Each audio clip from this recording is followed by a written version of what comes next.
네, 총선이 끝난 뒤에 분위기가 한껏 올라간 야권에서 사법부 그리고 사법부와 입법부의 관계,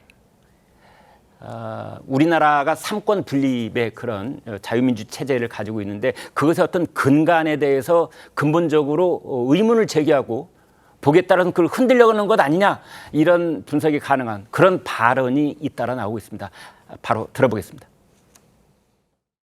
민주주의에서 가장 꽃이라는 지금 선거를 앞두고 있는 상황인데 이건 단순히 뭐 그런 일정 조정을 넘어서 그렇죠.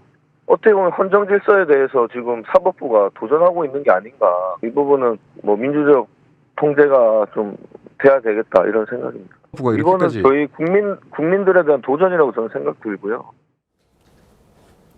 네, 일단 이제 저분의 얘기가 뭐 민주당 전체 의견은 아닐 텐데요. 김상일 대변인께 여쭤보겠습니다. 그런데 여기서 이제 우리가 이런 단어들은 좀 설명이 필요하다라는 부분이 있는데 민주적 통제라는 단어예요. 이게 무슨 뜻입니까?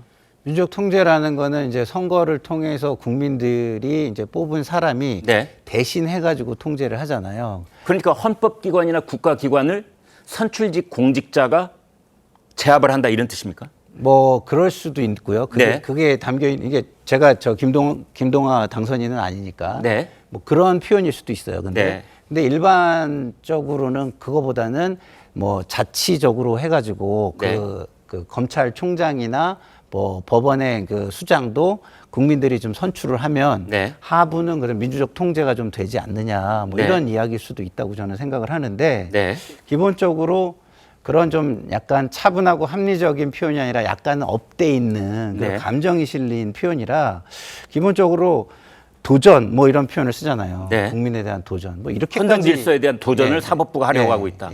그리고 국민에 대한 도전, 뭐 헌정 질서에 대한 도전 이런 표현은 좀 과하죠. 예를 들어서 지금의 권한이 없는 부분을 시스템이 아닌 부분을 사법부가 하는 건 아니잖아요. 그러면 이거는 앞으로는 사법 자제가 좀 있었으면 좋겠다. 선거에 영향을 줄 수 있다는 걸 고려했으면 좋겠다. 이 정도 표현으로 갔으면 좋았을 텐데. 제 귀에는 사법 자제라는 말도 좀 낯설어 들리기는 합니다만은 사법부가 어떻게 자제를 합니까? 왜냐하면 이제 선거라는 게 국민의 미래와 생활에 너무 큰 영향을 주니까 그 2주 동안은 조금 어느 정도 영향을 안 주려는 노력 이런 건 할 수 있다라는 표현으로 제가 말씀을 드린 거죠. 제 국장님. 사실은 저 민주적 통제라는 게 좀 애매해요.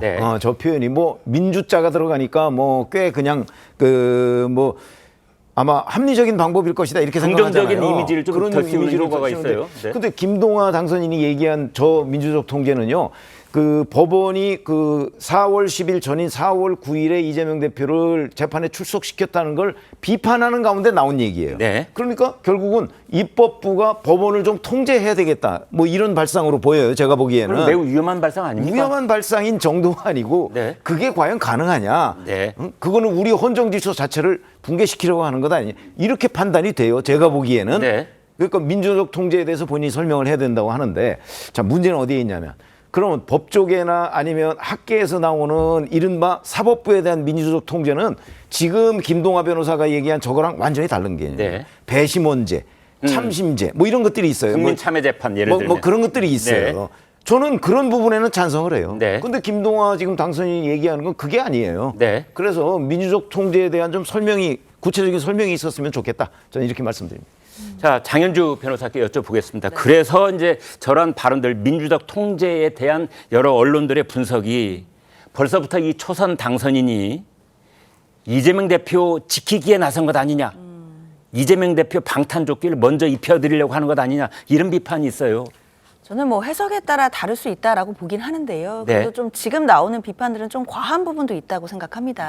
아무래도 김동아 당선인이 하려고 했던 말은 좀 원론적인 차원의 이야기였던 것 같아요. 그리고 특히나 이제 이야기 중에서 이제 앞서서 이제 최 의원님께서도 짚어주셨지만 사실 총선 전날에도 이재명 대표가 재판에 출석을 했었거든요. 사실 그런 부분에 대해서 뭐 많은 국민들이 그런 모습들을 다 목도하셨고 그리고 당 내에서는 사실 총선 전날까지도 당 대표가 재판 일정이 변경이 안 됐던 부분에 대해 대해서 아쉬운 부분은 있었습니다. 물론 그러나 재판부가 또 재판 일정을 결정할 수 있는 권한이 있는 것이고 그런 결정에 대해서는 따라야 된다라는 것, 존중해야 된다는 것이 당연히 있었기 때문에 대표도 당연히 재판에 출석을 했던 것인데요.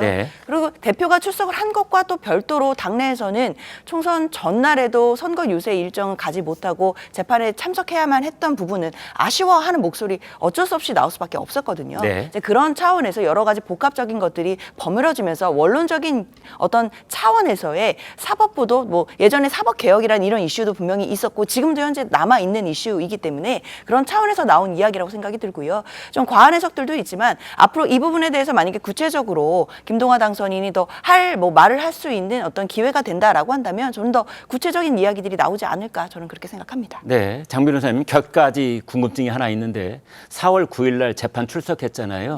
4월 10일이 총선임에도 불구하고 그래서 오히려 더 동정표 결집 효과가 있지는 않았을까요? 글쎄요, 사실 그 부분은 뭐 누구라도 가령 재판을 거부하고 유세를 계속 뛴 것보다 재판에 나갔기 때문에 오히려 그쪽 지지층들이 더 결집하는 효과가 있지도 않았을까? 뭐 그런 측면도 분명히 있었을 것 같습니다. 그러나 사실 그 유세 기간 동안 3일이나 재판에 출석을 해야 했고 선거 유세를 하지 못했거든요. 그 부분이 결국 총선 결과에 어떤 영향을 미쳤는지는 사실 정밀한 분석이 좀 더 있어야 될 것 같다는 생각은 들고요. 사실 그렇다 하더라도 이재명 대표가 재판부의 어떤 그 일정에 대해서 존중하고 나가는 모습 자체는 국민들께 어느 정도 평가받지 않았을까라는 생각은 듭니다.